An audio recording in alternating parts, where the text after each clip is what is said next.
पूरे देश में नहीं पूरे विश्व में इस्लाम को लेकर तरह तरह की बातें की जा रही, इस्लाम को बदनाम करने का प्रयास किया जा रहा है। इस सब को सुनने और पढ़ने के बाद इस्लाम को लेकर मेरे मन में गलत धारणा बनी।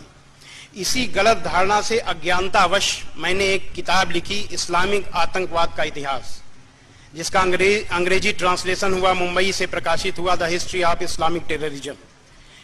लेकिन बाद में कुछ कारणों से मुझे लगा कि कहीं इस्लाम को लेकर मेरा यह सोच गलत तो नहीं है, इसलिए मैंने दोबारा फिर से कुरान मजीद पढ़ी।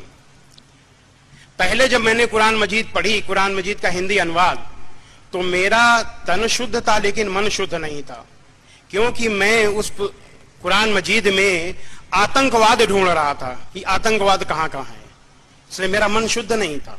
जाकी रही भावना जैसी, प्रभु मूरत देखी तिन तैसी, इसलिए मुझे उसमें आतंकवाद दिखाई दिया, उसमें अच्छाइयां मुझे नहीं दिखाई दी, क्योंकि मैं अच्छाइयां देखना ही नहीं चाहता था। लेकिन बाद में जब मैंने तन और मन दोनों की शुद्धता के साथ कुरान मजीद पढ़ी, तो मुझे कुरान मजीद का वास्तविक अर्थ समझ में आया।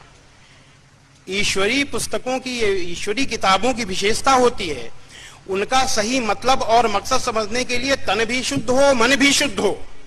अगर मन शुद्ध नहीं हुआ तो आप नहीं समझ सकते।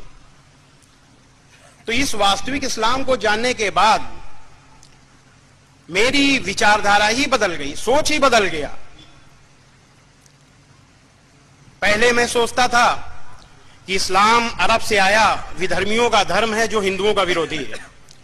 लेकिन जब मैंने वास्तविक इस्लाम को जाना तो मुझे पता चला इस्लाम अरब से नहीं आया, इस्लाम परमेश्वर की ओर से आया हुआ धर्म है, जो केवल मुसलमानों के लिए या केवल अरब वालों के लिए नहीं बल्कि संपूर्ण मानवता के लिए आया। और यह हिंदुओं का विरोधी भी नहीं है, क्योंकि इस्लाम किसी व्यक्ति, किसी धर्म, किसी संप्रदाय का विरोध नहीं करता। इस्लाम केवल बुराइयों का विरोध करता है। उन बुराइयों में सबसे बुरी, सबसे ज्यादा जो बुराई है वो है शिर्क, अनेक ईश्वरवाद, अनेक ईश्वर की पूजा करना। ये जो शिर्क है ये सबसे बड़ी बुराई है जिसको इस्लाम मानता है। लेकिन इस बुराई के लिए ऐसा नहीं है कि मुसलमान डंडा लेके निकल जाएगी, जो जो शिर्क करेगा उसको आज हम डंडा से मारेंगे, ये नहीं इस्लाम में। इस्लाम में यह विरोध सैद्धांतिक है, इसके लिए जोर जबरदस्ती मना है।